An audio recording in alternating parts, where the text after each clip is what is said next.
Dernier jour d'Homo Faber, bienvenue au Square. C'est le temps des bilans et des regards prospectifs. Dans ce studio télé, dans cette salle de conférence, pendant les 17 jours de l'exposition, nous avons hébergé, nous avons donné la bienvenue à plus de 60 intervenants qui nous ont raconté leurs histoires, leurs expériences, leurs idées, leurs visions.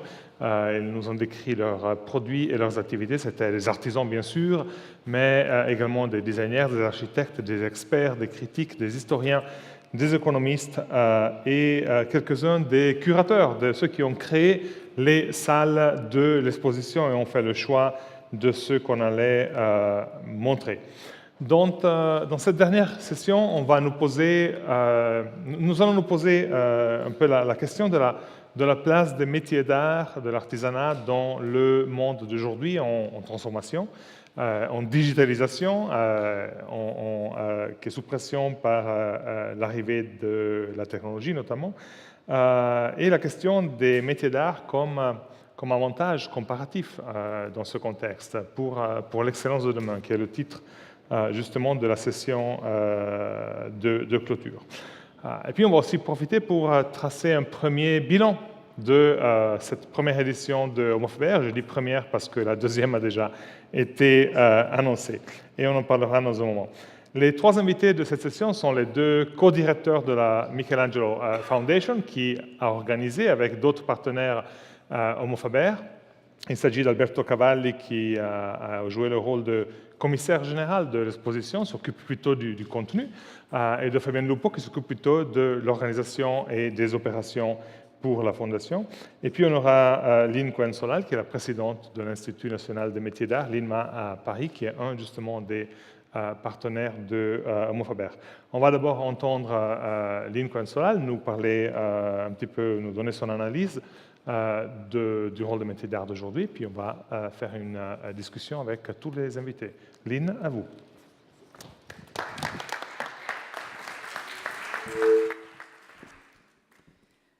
Bonsoir, bonjour à chacune et à chacun d'entre vous. Je voudrais commencer mon propos qui sera rapide pour des remerciements extrêmement chaleureux à la Fondation Michelangelo et pour cette exposition absolument formidable et mémorable, Homo Faber, qui se termine aujourd'hui. Je voudrais d'abord rendre hommage à ces artisans, puisque nous sommes entre artisans, vous êtes effectivement deux artisans-chefs, Alberto et Fabienne, pour les remercier vraiment d'avoir pris sur leurs épaules la construction et la mise en œuvre de cette très belle manifestation. Et je dois dire qu'en tant que présidente de l'Institut national des métiers d'art à Paris, je suis extrêmement fière et heureuse d'avoir pu participer avec vous à cette mise en place des débats, à l'invitation d'un certain nombre de maîtres d'art et d'artisans d'art venus de France, qui sont nombreux d'ailleurs, et donc d'avoir pu ajouter encore à cette beauté, à cet intérêt. C'est une exposition sur l'artisanat d'art qu'on en voit très rarement, peut-être jamais, qui a un côté qui m'a beaucoup plu parce que ce n'est pas nostalgique du tout. Et au contraire, c'est gai, c'est vivant et ça projette ces métiers d'art dans l'avenir. Donc, pour mon bref propos, je voudrais juste d'abord peut-être commencer un peu poser la question de manière un peu offensive. Finalement, ça sert à quoi les métiers d'art dans notre société ? Quand on voit cette exposition ici, quand on sait que ce week-end à Milan, il y avait l'ouverture des ateliers des artisans d'art avec les journées d'exception, quand on sait que viennent de finir à Paris, après New York, Londres et Milan, les Fashion Weeks, quand on sait aussi qu'il y a des salons extrêmement importants comme Maison et Objets à côté de Paris, comme Salone des Mobiliers à Milan, qui sont basés sur le style de vie, sur l'ameublement, la décoration, on se dit que tous ces événements formidables qui sont suivis par un très grand nombre de curieux, de professionnels et d'admirateurs sont basés, fondés sur les savoir-faire des métiers d'art, le savoir-faire de l'artisanat. Et donc, ces métiers d'art dont nous parlons ici, bien sûr, en fait, ils sont partout, ils sont toujours avec nous, ils sont même la base de la civilisation européenne. Et je pense que justement, Homo Faber leur rend hommage et les met à leur bonne place parce qu'on a toujours affaire à des métiers d'art, ils nous suivent un peu partout. Et je dois reprendre ce que disait Mauricio Galland tout à l'heure, juste dans le débat qui me précède. Il nous apporte quelque chose de rare et quelque chose de beau, qui est l'émotion. Et l'émotion est quelque chose dont nous avons besoin dans la vie tout court, mais plus encore, je pense, dans notre civilisation un peu compliquée, quelquefois un peu rude. Et donc, les moments où nous pouvons ressentir des émotions positives, elles sont très, très importantes. Et donc, les métiers d'art nous aident aussi en cela.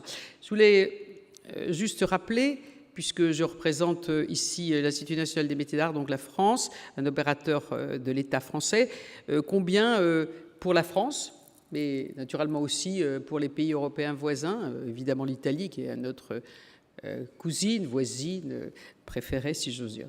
Pas dire ça trop, les métiers d'art sont un moment très important. Vous savez que en France, les métiers d'art, enfin, ou du moins la France est d'un des rares pays au monde, avec le Japon, qui met en place une politique nationale de soutien des métiers d'art depuis toujours. Cette politique nationale de soutien des métiers d'art, elle remonte finalement au roi de France. Et tout à l'heure, vous avez pu voir une tapisserie qui est au Gobelin, donc au Mobilier National, et qui représente Louis XIV et Colbert, se faisant présenter les métiers d'art français en arrivant au Mobilier National, justement. Cette tapisserie des Gobelins, elle est bien représentative de ce que les métiers d'art sont en France d'intérêt général. C'est-à-dire que la France a toujours élevé les métiers d'art comme une obligation nationale, un devoir national d'aider les métiers d'art. Ce qui nous a permis effectivement jusqu'à aujourd'hui de mettre en œuvre un certain nombre d'outils d'aide aux métiers d'art, avec évidemment plus ou moins de bonheur. Et je dois dire que aussi bien les manufactures nationales qui ont été montées par Colbert, qui restent aujourd'hui encore vivantes sous la forme de manufactures de Sèvres, du mobilier national, des tapisseries évidemment. Bien sûr, il y avait aussi les cristalleries dans le temps, mais enfin bon, les cristalleries maintenant ont été vendues au privé, il y en avait d'autres, mais ça reste quand même des monuments. Mais la France n'échappe pas au besoin de remettre en ordre, si j'ose dire, remettre au goût du jour, en tout cas d'adapter à notre époque cette politique de soutien des métiers d'art qui ne peut pas rester dans l'état qu'elle était évidemment du temps de Louis XIV, même après. Donc nous avons sans arrêt l'obligation de réfléchir, et c'est pour ça que cette manifestation est très importante pour nous, de réfléchir à la façon dont les métiers d'art s'intègrent dans notre société, comment ils peuvent au mieux vivre dans notre société, et comment ils peuvent aider aussi cette société à mieux vivre. Parce que les métiers d'art, vous le savez tous, en fait, c'est un langage de culture, un langage de civilisation qu'on n'a pas besoin de traduire. On voit bien d'ailleurs ici même, tous ces artisans d'art, tous ces gens professionnels n'ont pas besoin d'avoir une langue commune. Leur langue commune, finalement, c'est l'artisanat de passion, l'artisanat d'art qu'ils partagent. Et donc, ce langage, il est porteur de beaucoup de profit, d'intérêt pour nos civilisations. D'abord, évidemment, ces métiers sont et constituent un lien social, un facteur d'intégration. Nous l'avons vu, par exemple, et nous voyons tout le temps, malheureusement encore, avec l'intégration, par exemple, des migrants. On a comme moyen d'intégration des migrants les métiers d'art. Que ce soit en Italie ou en France, il y a des associations qui permettent à ces migrants qui arrivent avec des savoir-faire de pouvoir mieux s'intégrer dans la société sans apprendre obligatoirement la langue, mais justement en pouvant travailler. Et nous avons, par exemple, pour la rénovation d'un grand hôtel à Paris qui s'appelle le Lutetia, les stucs ont été faits par un monsieur afghan qui ne parle pas du tout français, mais qui sait très bien faire les stucs. Et donc on a trouvé que c'était les meilleurs, vous voyez, pour les stucs. Et ce monsieur devient effectivement, s'intègre très bien, a retrouvé une dignité et naturellement aussi quelques moyens de faire vivre sa famille, ce qui n'est absolument pas négligeable.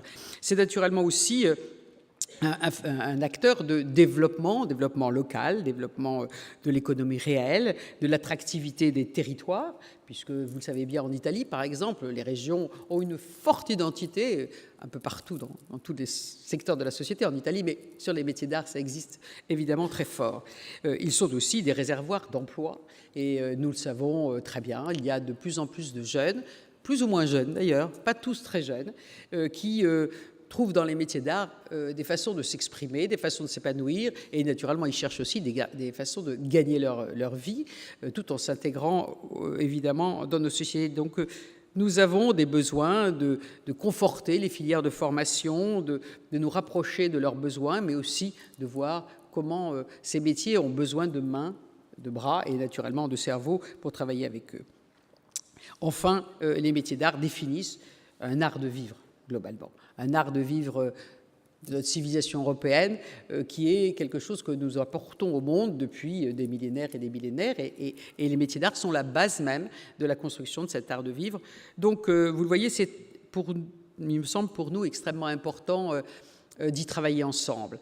Je voudrais juste appuyer juste un moment, et après le débat que nous avons eu tout à l'heure de manière intéressante, sur ce qu'apportent aussi les métiers d'art dans notre société. Nous sommes, c'est pas besoin de le dire, une société qui vit sur l'instantané. Tout le monde sait qu'il suffit d'appuyer sur un bouton, cliquer sur son téléphone pour correspondre avec Singapour, l'Indonésie, etc. On peut faire des choses extrêmement vite, on peut commander à l'autre bout du monde. Mais les métiers d'art nous apportent quelque chose que nous n'avons pas toujours, que nous oublions quelquefois de prendre en compte, et on en a parlé tout à l'heure, c'est le temps, la durée. Les métiers d'art réhabilitent la force et la densité du temps dans notre société, et donc nous apportent, en plus de l'instantané que nous garderons, et après tout c'est une donnée que nous apportent les technologies, le temps, la durée. Les métiers d'art, c'est long à apprendre, c'est long à fabriquer. C'est très intéressant aussi parce que ça réhabilite le temps sur plusieurs temporalités différentes, le temps de la recherche, le temps du geste, le temps de la pratique, le temps de la transmission, qui naturellement doit être long, le temps de l'appropriation, bien entendu, et ce qui est aussi quelque chose d'important à relever, c'est que les œuvres produites par les artisans d'art et les maîtres d'art sont des œuvres qui ne sont pas jetables, elles passent le temps.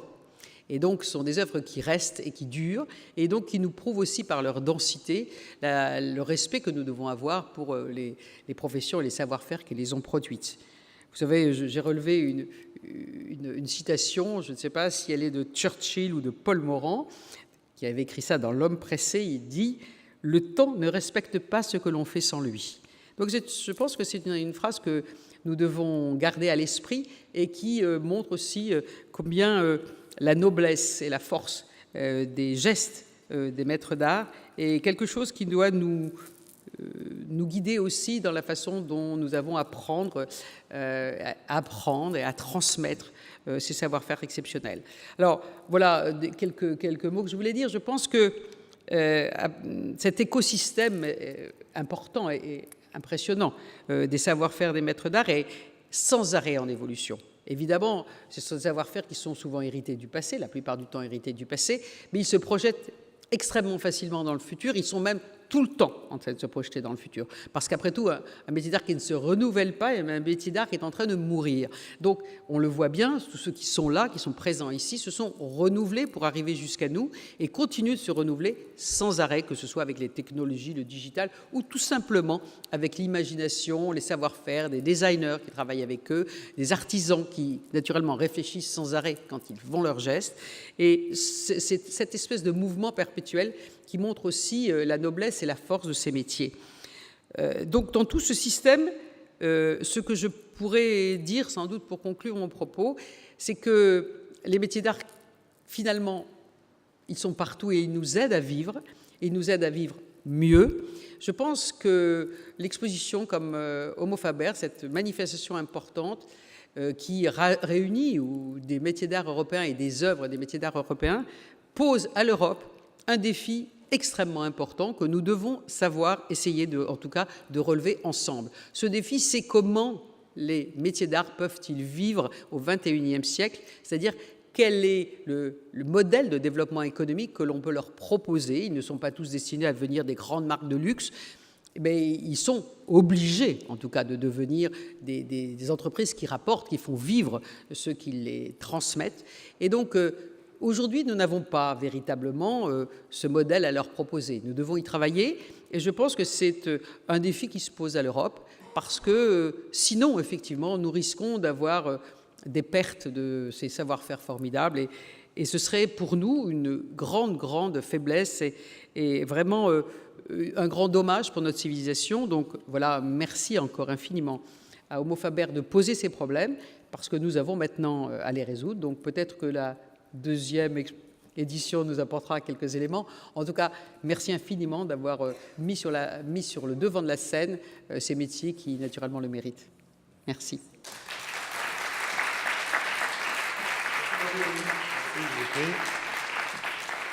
Prenez place et j'invite Fabienne et Alberto à nous rejoindre également.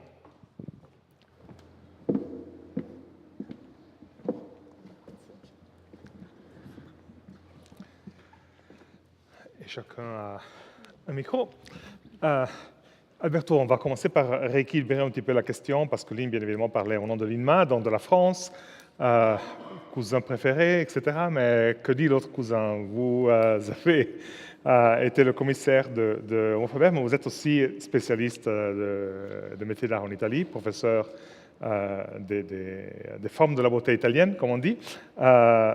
J'imagine que l'image de métiers d'art constitutif de l'image de l'identité nationale, ça vous parle aussi vu d'Italie. En effet, Lynn a mis en évidence toute une série des points qui nous aident vraiment à créer une sorte de terrain commun sur lequel réfléchir.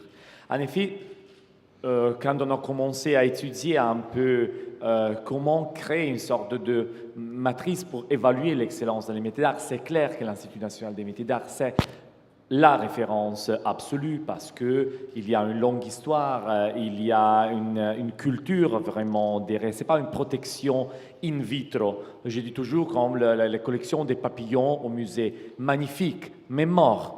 Mais ce n'est pas du tout ça qu'il faut faire. Il faut protéger, mais porter vers l'avenir.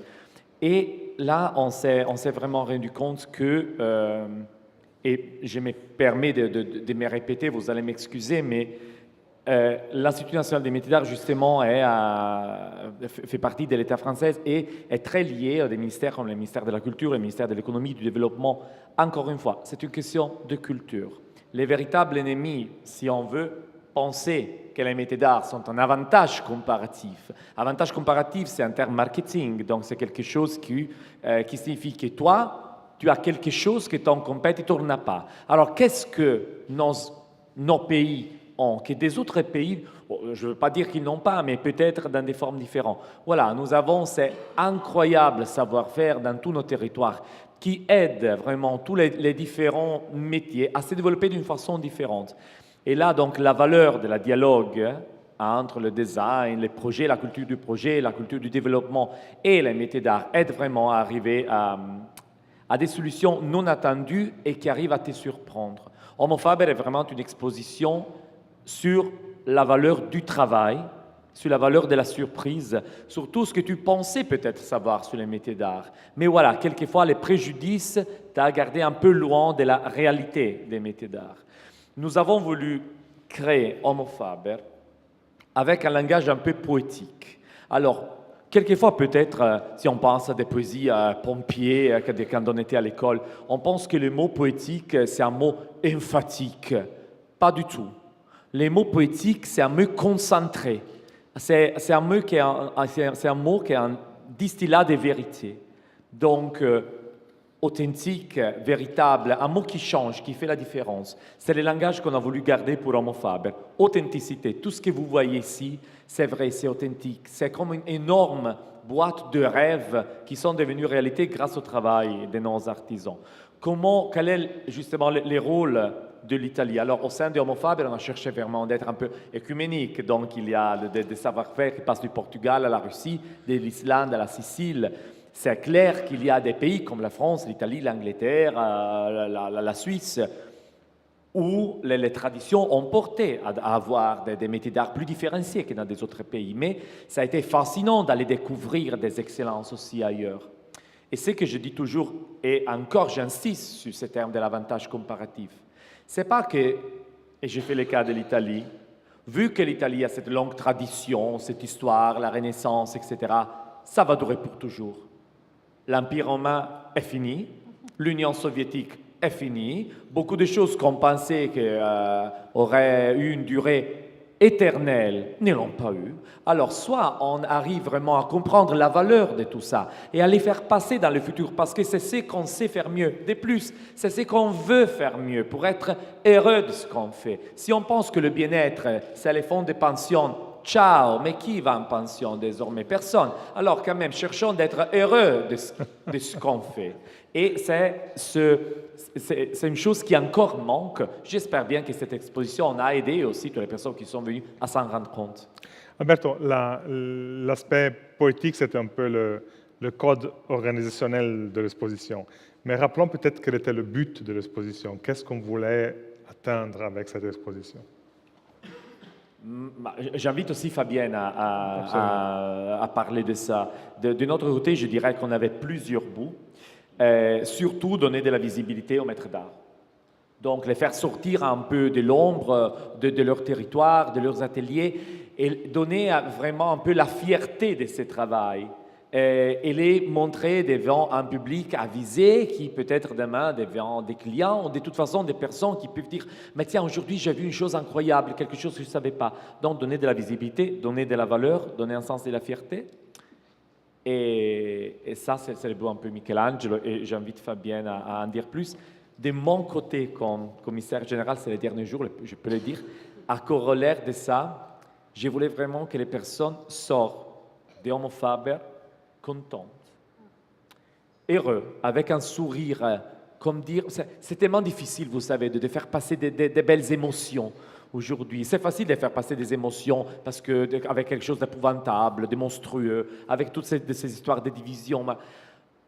Nous, on s'est dit, mais serait tellement beau si au-delà de la valeur des métiers d'art, les personnes pouvaient rentrer chez eux en se sentant plus heureux. Voilà. Je pense qu'on y est arrivé. Je suis assez d'accord parce que j'ai eu beaucoup de sourires pendant toute la durée de l'exposition. Fabienne, du point de vue de la Fondation Michelangelo, justement cet élément de quelque part revitaliser l'artisanat, lancer un mouvement pour promouvoir ses valeurs, c'était bien le but, j'imagine qu'il a été atteint, on peut dire. Effectivement, je pense qu'on est au début, mais en tout cas, effectivement, la Fondation Michelangelo a été fondée il y a quasiment, c'était en octobre 2016 à Genève.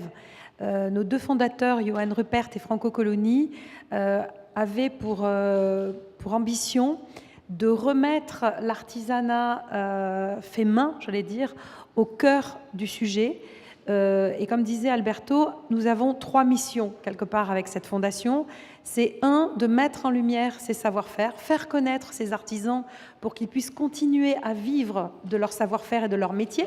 Et donc pour faire ça, eh bien, il faut qu'on le sache, il faut qu'on les mette sous la lumière et il faut qu'on les aide à trouver des clients qui peuvent acheter leurs produits. Parce qu'ils ont tous besoin d'argent pour vivre, comme nous tous, et donc ils ont besoin de se faire connaître et de vendre leurs objets pour pouvoir continuer à vivre de leur métier. Le deuxième, c'est la transmission. C'est la transmission pour que quelque part, ces métiers ne disparaissent pas, parce que certains, vous l'avez vu si vous avez visité l'exposition, il y a des métiers qui sont rares, qui sont faits par aujourd'hui très peu de monde, où il n'y a pas d'école, où il n'y a pas de transmission. Donc c'est vrai que c'est important que ces métiers ne disparaissent pas, comme l'a dit tout à l'heure d'ailleurs Lynn dans son propos préliminaire.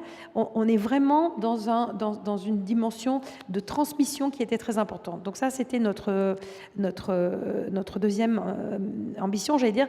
Et puis la préservation de ces savoir-faire, parce qu'encore une fois, qui est un peu lié aussi à la transmission, puisque si on les transmet, on les préserve.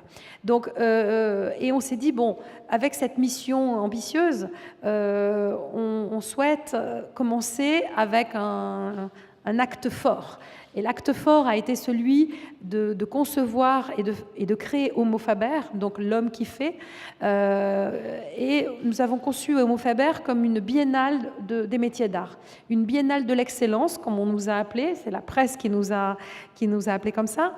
On a travaillé, donc on est parti d'une feuille blanche il y a quasiment 3 ans, en se disant on a ce lieu magnifique qui est la Fondazione Cini, qui est aussi un lieu de résidence pour des étudiants dans les beaux-arts, etc., et qui est un lieu de culture, une institution importante en Italie.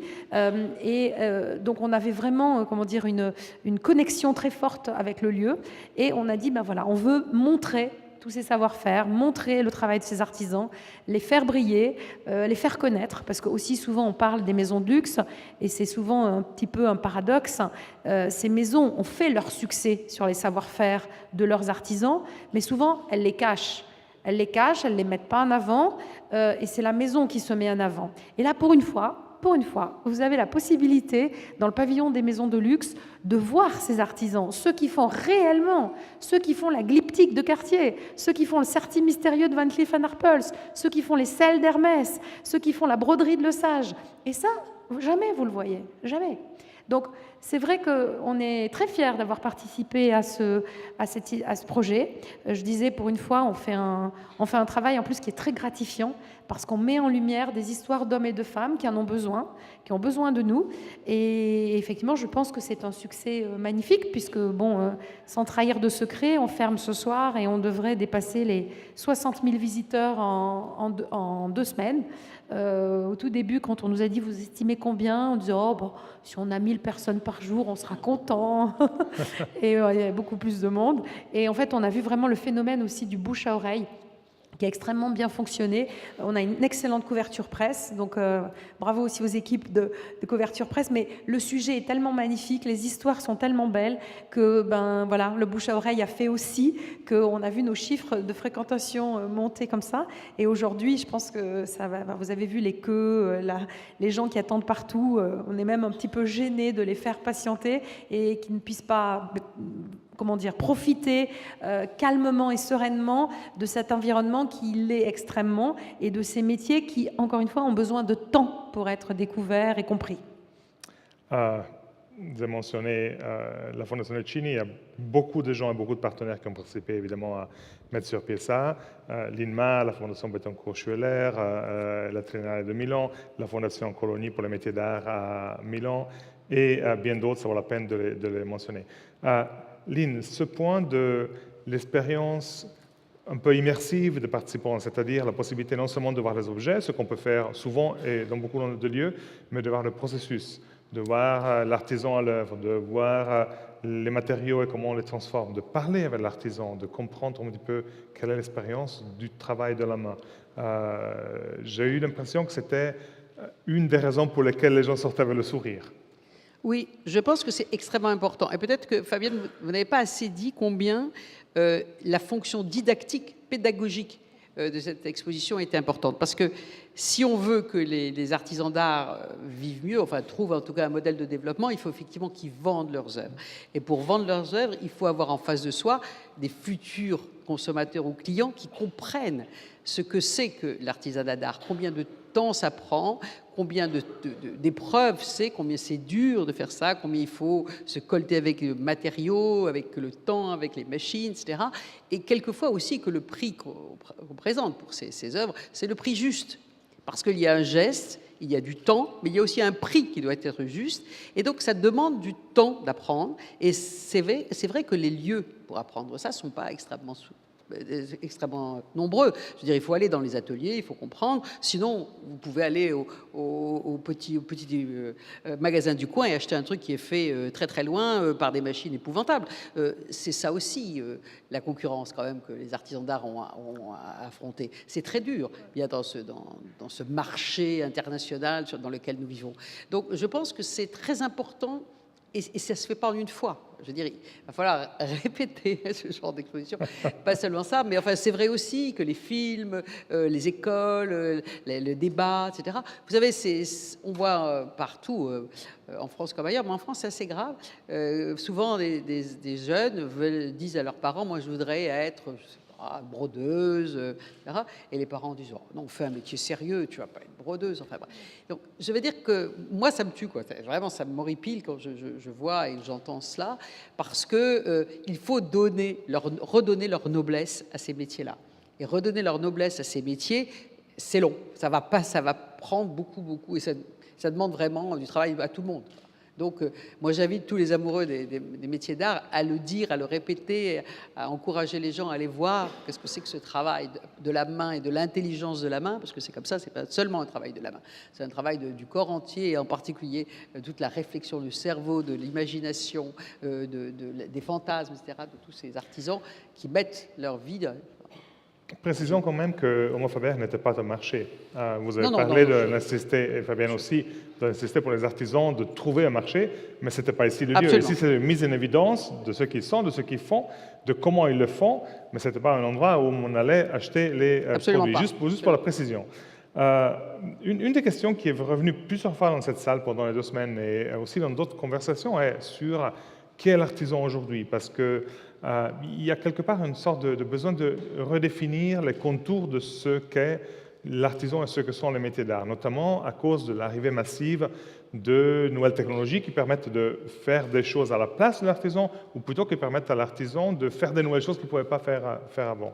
Alors vous avez mis en avant d'abord la notion du temps slow dans une époque rapide, puis d'autres ont évoqué la notion de rareté, d'unicité, de curiosité, d'instinct, d'intelligence de la main par rapport à la répétitivité de la machine. Qu'est-ce que Homo Faber nous a appris par rapport à qui est l'artisan aujourd'hui? Qu'est-ce qu'on a appris pendant ces 2 semaines, Alberto? Je pense que Homo Faber a souligné, a confirmé un point de départ qu'on avait depuis le début. C'est Johann Rupert et Franco Cologni qui nous avaient sollicité déjà sur cette réflexion, de considérer la variété et la diversité comme des valeurs. Alors, l'un des ennemis, parce qu'on peut arriver à définir d'une façon positive ou négative, c'est-à-dire qui est le maître d'art ou qui n'est pas le maître d'art, ceux qui fait ci qu'on ne peut pas parler des maîtres. Alors déjà, c'est clair que l'homologation, la répétition sans aucune intuition, sans aucun esprit d'interprétation, déjà nous pose loin de ce qu'on entend de la notion de maître d'art. Donc la diversité des territoires, le rapport avec le territoire. Ici, je pense que Homo Faber a ouvert vraiment toute une série de considérations autrement inattendues. Moi, et Fabienne aussi, mais tout le monde est surpris d'une façon assez positive du fait que le public reste 30-35 minutes à attendre pour voir les 12 vidéos des métiers rares. Alors, ces 12 vidéos réalisées par Thibaut Vallotton avec l'aide d'Andrea Tomasi, mais sont vraiment un coup au cœur qui ne pleure pas un cœur de pierre, parce que ces 12 histoires vraies, authentiques, qui racontent les différentes facettes de qu'est-ce qui est rare aujourd'hui. Alors on se demande, qui est le maître d'art? Ok, le maître d'art, c'est quelqu'un qui fait une chose rare. Qu'est-ce qui signifie rare? Rare, aujourd'hui, on peut synthétiser un diamant, on peut répliquer un organe du corps humain, on peut même donner, je ne sais pas, on peut vraiment s'inventer. Alors qu'est-ce qui est rare? Et on est là, avec ces vidéos, on est arrivé à donner des facettes différentes. Alors, c'est difficile peut-être de se fixer sur une définition, parce que comme le disait Antonio Mancinelli tout à l'heure, il y a un paysage aussi culturel qui bouge, qui change. Alors, les minutes où tu mets un point, tu es déjà un peu décalé. vieux. Ouais. Cela dit, c'est clair qu'il faut de toute façon mettre un peu quelques... Parce que si on fait comme Montesquieu, qu'à un bon moment on lui demande « Monsieur, est-ce que vous pouvez écrire la voix goût sur l'encyclopédie ?» Oui, volontiers, il sait, mais à la fin, il termine « Le goût, c'est certain, je ne sais pas quoi. » Ben oui, ok, merci. C'est vrai, c'est incertain, je ne sais pas quoi, mais quand même, il faut avoir des critères un peu solides. Une chose qu'on a fait avec The Master's Touch, ce livre qu'on a fait avec Giovanna Markel et Giuditta Comerci, en partant aussi de l'expérience de l'INEMA. Mais je trouve, pour terminer et répondre à ta question, Homo Faber a vraiment indiqué la valeur extrême de la diversité, de la variété, d'avoir le courage d'aller contre l'homologation, contre le marketing qui dit dans ce camouflage parce que tout doit être pareil, parce que comme ça, tout est plus ou moins average et tout a plus ou moins un marché. Mais non, il faut avoir aussi le courage d'être unique. Je pense que Homo Faber a souligné bien cet aspect. Lynn, beaucoup de jeunes à la manifestation. On a beaucoup de jeunes ici en salle aujourd'hui, mais parmi le public, on a vu beaucoup de jeunes. Comment est-ce que vous pensez les jeunes se relationnent à l'artisanat aujourd'hui par rapport à ce qu'on a vu dans l'expo? Écoutez, moi je pense, d'ailleurs je fais tout à fait suite à ce que vient de dire Et Albert. on va leur poser la question aussi. Oui, on va leur poser la question, parce que moi, vous voyez, j'ai un peu, c'est très passager comme système, le jeune. Hein. Donc, non, mais ce qu'Alberto dit est tout à fait vrai. C'est-à-dire que je pense que dans notre civilisation, enfin en tout cas dans le marché tel qu'il se présente aujourd'hui, l'uniformité a finit par, on a envie de dire basta l'uniformité. C'est vrai que ça peut servir à ces moments. Et moi, je vous ai dit tout à l'heure, je pense que les métiers d'art sont un langage. Et si tous les œuvres sont les mêmes, on n'a plus de langage. Je veux dire, toujours, tout le monde dit la même chose. Et donc, ça, c'est affreusement ennuyeux comme monde, n'est-ce pas? Bien. Donc, je pense que nous devons trouver, justement, dans toute la diversité de ce que les métiers d'art nous proposent, des façons aussi de nous exprimer, c'est-à-dire d'exprimer notre personnalité, nos envies, nos fantasmes, nos désirs, voilà, nos émotions. Et donc, je pense que les jeunes se rendent compte aussi qu'ils sont chacun extrêmement différents de l'autre et que bien sûr que chacun n'aimera pas le même métier d'art que l'autre et que nous avons en face de tous ces jeunes-là, et même moins jeunes aussi d'ailleurs, à offrir une diversité, une panoplie, un éventail de produits et de savoir-faire formidables. Et je pense que c'est la chance des artisans d'art. C'est la chance des artisans d'art que d'avoir aussi des produits qui ne sont pas refaits à 600 000 exemplaires, qui sont faits à 10 exemplaires et puis voilà, après on passe à quelque chose d'autre. Et donc chacun sera porteur aussi de son propre langage, de sa propre identité, de sa propre originalité. Et je pense que ça parle à tout le monde, et surtout, y compris aux jeunes. Fabienne, les jeunes ambassadeurs, Young Ambassador à Homo Faber. Tout à fait. Je voulais juste rebondir sur ce que disait Aline. Je pense qu'effectivement, en plus, on est en ce moment dans la bonne période. Enfin, moi, j'ai des enfants millennials, digital natives, comme on dit. Et aujourd'hui, c'est une génération, on va leur poser la question après, mais qui ont envie de faire quelque chose qui a du sens et qui est utile et de laisser une trace. Ils n'ont pas envie d'être banquiers, avocats, marketeurs, pas du tout, enfin en tout cas pas les miens. et je vois que c'est... et donc on assiste un petit peu à ce renouveau, quelque part, de faire quelque chose, de laisser une trace, de faire quelque chose, d'apporter sa pierre à l'édifice. Et c'est formidable parce que ça va complètement dans le sens justement des métiers d'art. C'est le renouveau un petit peu la remise en valeur de l'apprentissage en France, dans certains pays où c'était un petit peu laissé de côté, comme la voie de garage ou la voie quand on était un échec scolaire. Et ça, c'est pas possible parce que aujourd'hui, vous regardez, il n'y a pas un de ces artisans qui est pas heureux. Il n'y en a pas un. Ils sont hyper heureux de faire leur métier, et alors qu'on a eu quelques banquiers qui étaient beaucoup moins, par exemple. Donc c'est vrai que c'est magnifique de se dire qu'aujourd'hui, ces métiers voilà, permettent d'être... c'est toi qui disais, si tu veux être bien, tu fais bien. Et donc, si on fait quelque chose de bien, eh ben, on est bien. Donc je pense qu'on est complètement dans cette histoire aujourd'hui. Et donc, pour répondre à la question de Bruno sur les Young Ambassadors, donc c'est un programme que l'on a monté avec donc les 26 ou 28, je ne sais plus, écoles européennes de design et des arts décoratifs partout en Europe. Donc, on a identifié ces écoles, on les a rencontrées et on leur a demandé donc de travailler avec eux, de faire quelque part une sélection de leurs étudiants qui seraient d'accord de participer à Homo Faber pour en faire la médiation culturelle.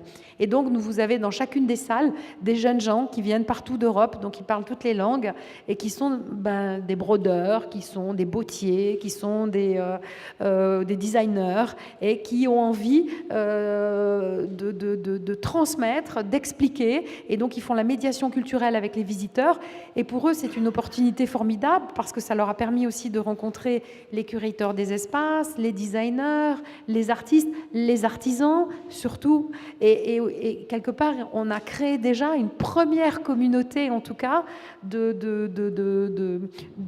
étudiantes, mais je suis sûre que les Young Ambassadors de cette première édition aimeraient bien continuer, mais bon, ils vont grandir, ils vont vieillir comme nous, et pourront plus, il faudra en trouver d'autres. Ils vont venir à Homo Faber 5 comme artisans. Exactement, comme artisans. Absolument. Et c'est vrai que c'est un... Voilà, en tout cas, on est très très heureux parce qu'ils font un travail formidable et ils sont très très contents.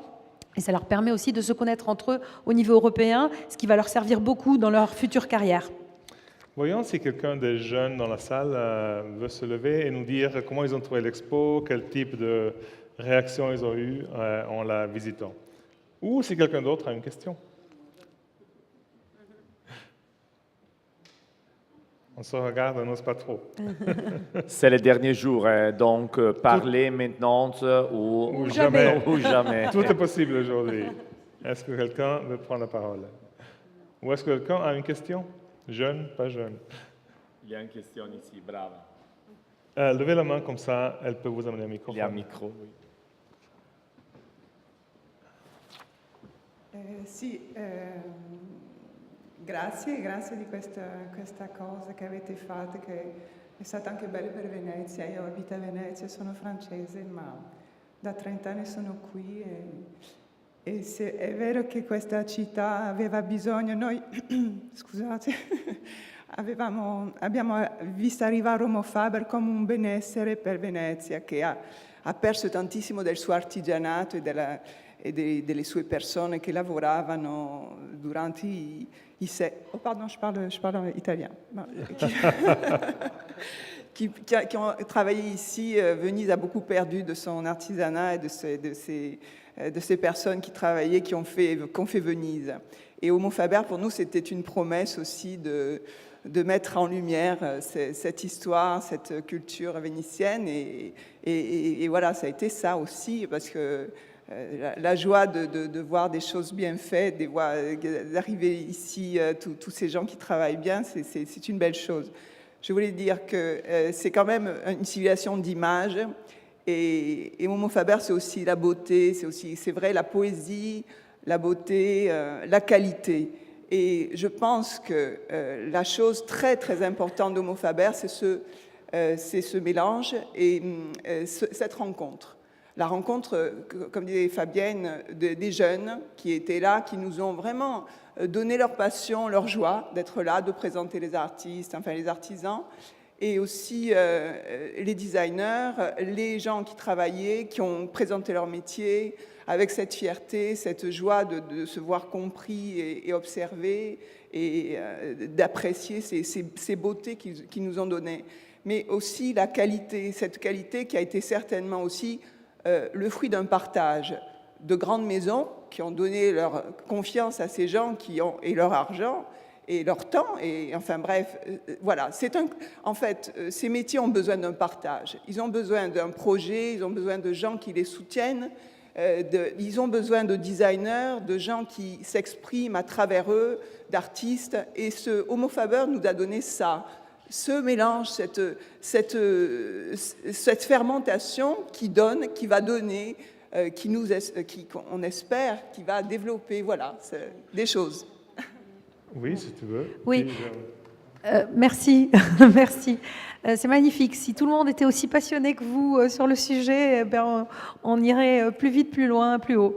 Mais pour répondre à votre remarque, c'est pas vraiment une question, mais on est nous aussi complètement conscients de l'importance de fédérer les initiatives et quelque part, pour reprendre un mot un peu marketing, les best practices de différents marchés pour mettre en lumière ces savoir-faire qui sont souvent aujourd'hui traités de manière un peu trop nationale. Et en fait, on parle de la France, on parle de l'Italie, c'est la vieille Europe. C'est pour ça qu'on a commencé aussi avec l'Europe. Mais le but de la Michelangelo, c'est d'aller dans le monde, parce qu'il y a aussi de l'artisanat incroyable en Corée, au Japon, en Chine, en Afrique, en Amérique. Et c'est toute cette communauté, c'est tout ce mouvement culturel que l'on souhaite vraiment faire renaître. C'est vraiment notre ambition.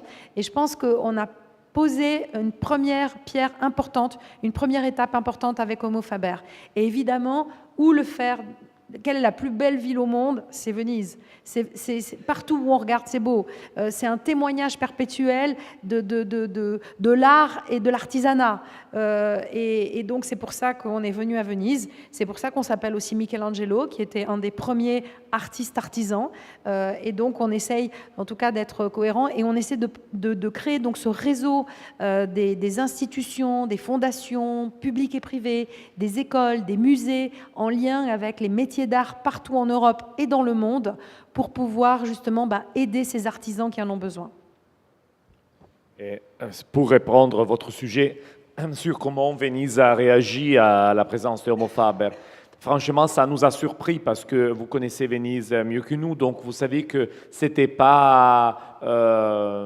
c'est vraiment cette réaction incroyable de Venise qui nous a vraiment accueillis d'une façon assez chaleureuse, nous a vraiment touchés. C'est vrai aussi qu'il y a un autre côté qui, Homo Faber, a permis peut-être de mettre en valeur, de mettre en lumière, c'est qu'il y a peut-être un véritable besoin de repenser les rapports entre Venise et ses artisans.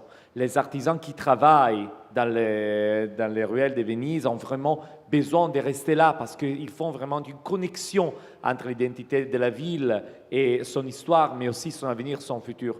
Et je ne sais pas si Bruno Giussani me le permet, c'est moi que j'ai une question plus du public, et en particulier pour le professeur Stefano Micelli que je vois là, qui est l'un de nos commissaires et qui est professeur à l'Université de Venise. Et peut-être Stefano, non, est-ce qu'il serait vraiment envisageable, parce que toi, tu es vraiment impliqué dans l'artisanat du futur, est-ce que c'est vraiment possible, envisageable, que des villes comme Venise puissent avoir une sorte de statut spécial ou de loi spéciale pour faire si que les ateliers qui sont dans la ville deviennent de plus en plus de centres vitaux, qui au lieu de disparaître, au contraire, ils deviennent l'indicateur d'une qualité de vie de la ville?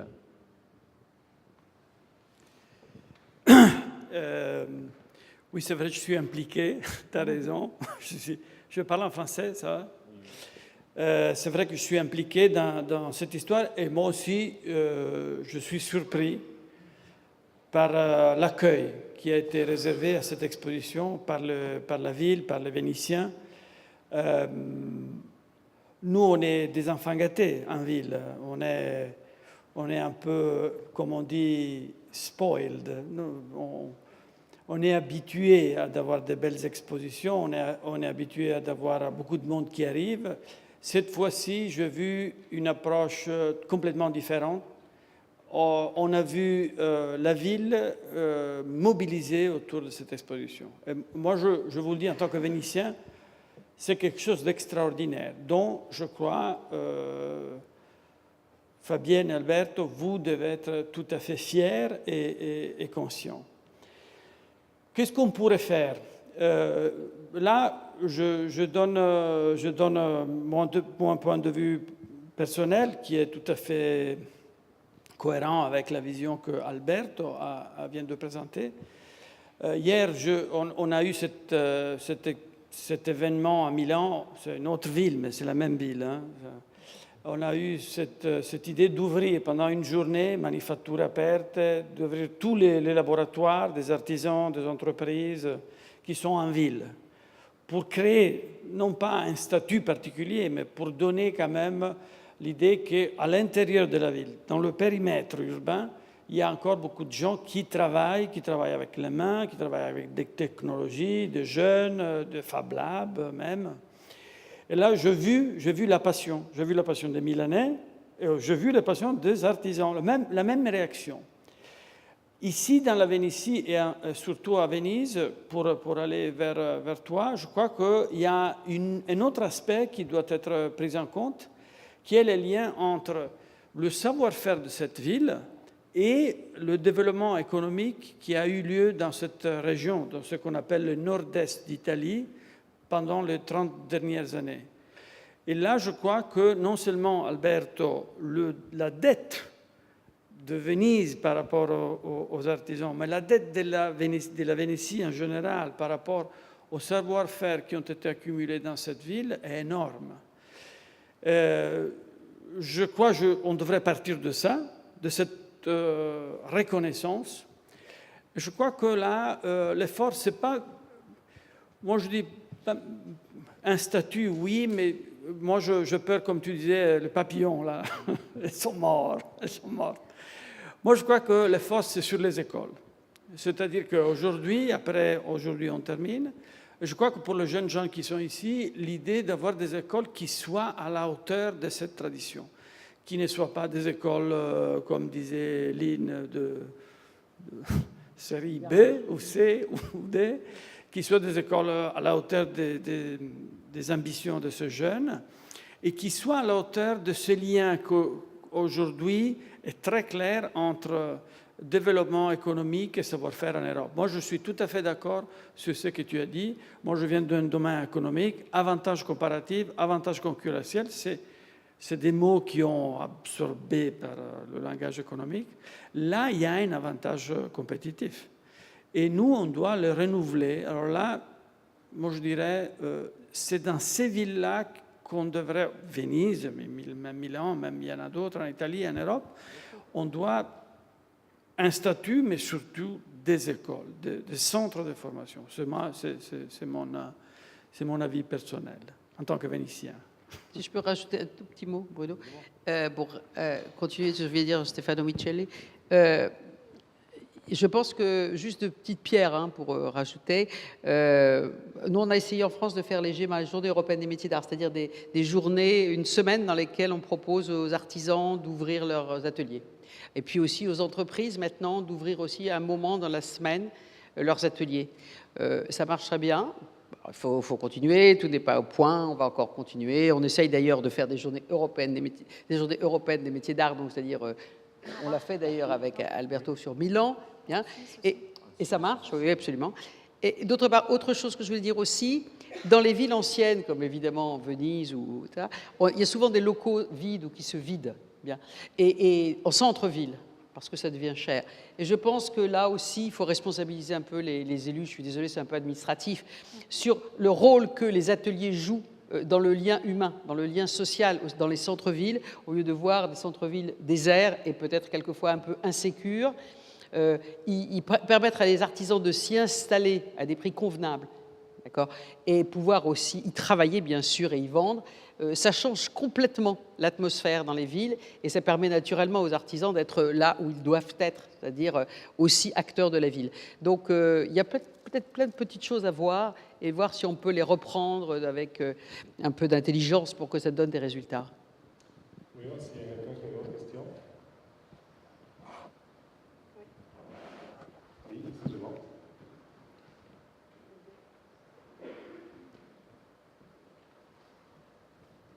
Parlo in italiano, scusate, capisco, ma non posso parlare in francese.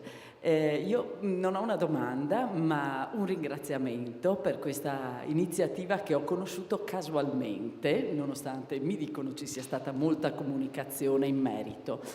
E quello che ho trovato veramente bello è innanzitutto la novità dell'iniziativa, che mira a far conoscere qualcosa che tutti conosciamo ma in realtà non conosciamo e che riesce a rompere il velo della comunicazione patinata che oggi avvolge qualsiasi evento, ovvero la comunicazione dei media e dei social media. Che nonostante ci parli non riesce a comunicare la verità, cioè il significato profondo che ogni prodotto dell'uomo porta con sé.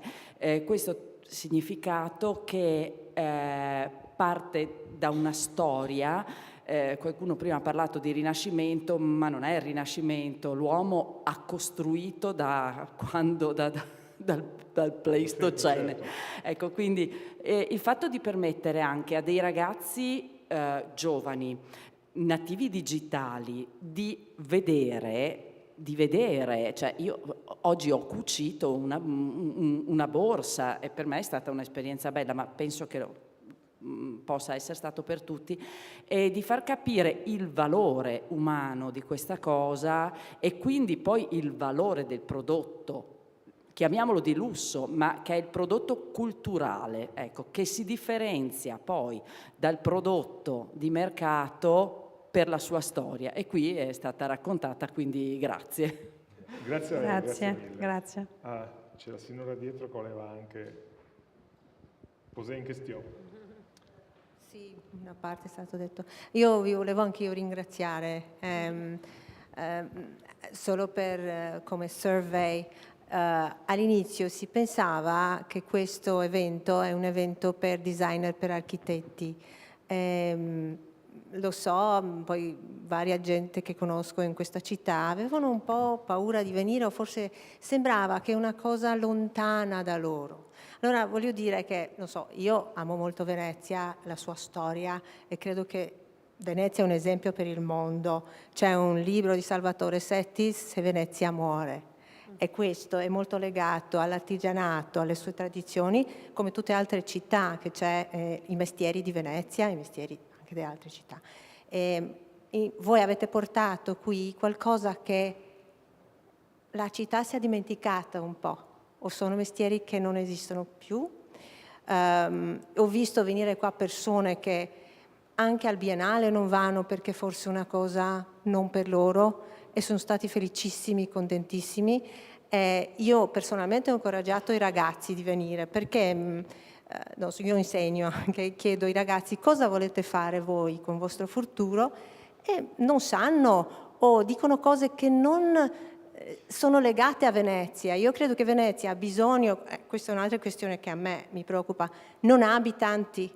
Se riusciamo a creare di nuovo qualcosa che fa che le persone restano a abitare qui e producono quello che Venezia produceva una volta, cioè non tanto tempo fa, io vedo delle pubblicità degli anni 50, c'erano i Shell, che erano dell'Ottocento, poi dei Setta, sono dei vecchi film di moda.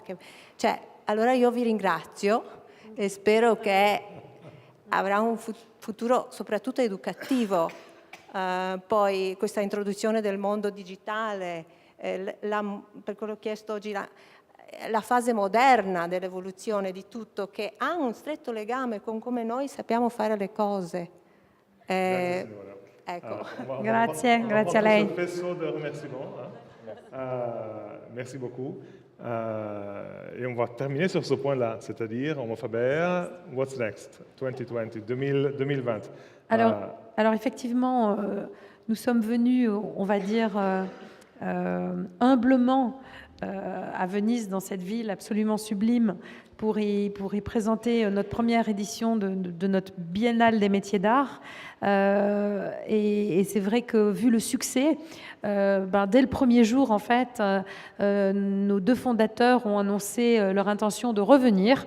Et donc, ce soit vraiment d'instaurer une Biennale des métiers d'art à Venise au mois de septembre, je pense, de chaque année, ou peut-être tous les 2 ans, parce que c'est un énorme travail que de préparer un événement comme ça. Il faut trouver les artisans, trouver les métiers, trouver les sujets, trouver les curators, préparer les projets, les valider, les monter. Donc c'est beaucoup de travail. On a travaillé depuis presque 3 ans sur cet événement-là. Et donc voilà, nous reviendrons. Et pour répondre à votre question par rapport à l'éducation, je pense que c'est effectivement aussi une des missions claires de la Michelangelo Foundation, qui est celle de la transmission, celle de l'éducation, celle de la préservation. Donc nos fondateurs sont très très sensibles sur ce sujet, et je pense que c'était une manière un peu de voir l'accueil qui allait être réservé avec cette première édition, et je pense qu'ils sont très encouragés, très contents de pouvoir continuer et d'aller plus loin, et peut-être d'aller plus loin vers des choses plus, effectivement, au sens de l'éducation, la transmission et la préservation. Donc oui, je pense qu'on ira dans cette direction. Mais bon, ce sont eux les fondateurs, ce sont eux les payeurs, donc ce sont à eux de décider, mais je sais qu'en tout cas, ça faisait partie de leur vision. Donc rendez-vous 2020, probablement septembre, mais probablement certainement septembre 2020, et on va essayer de faire un peu plus long, parce que je sais qu'on a été, beaucoup de gens nous ont dit, mais pourquoi seulement 2 semaines? Ça devrait durer plus longtemps. Sauf qu'effectivement, durer plus longtemps... Aussi, hein, pas que européen, mais plus large aussi. Oui, et puis plus longtemps, le problème c'est que ces artisans sont là, mobilisés pendant 15 jours. Pour eux déjà c'est compliqué, alors plus longtemps c'est encore plus compliqué. Mais voilà, on va trouver une solution. Matière à réfléchir. D'accord, alors septembre 2020, vous allez d'ailleurs tous en être informés, parce que pour vous inscrire, vous avez donné votre adresse email, donc vous recevrez des informations sur les dates de la prochaine, quand on aura des dates de la prochaine. Moi, pour ma part, j'étais ravi pendant ces 2 semaines de pouvoir accueillir des voix ici, des artisans vénitiens, des designers européens, des curateurs et d'autres. C'était vraiment formidable. Donc, merci beaucoup de cette opportunité. Fabienne Albertolin, merci beaucoup. On termine ici. Homo Faber est encore ouvert pendant quelques heures. Et puis, au revoir à 2020. Merci. Au revoir.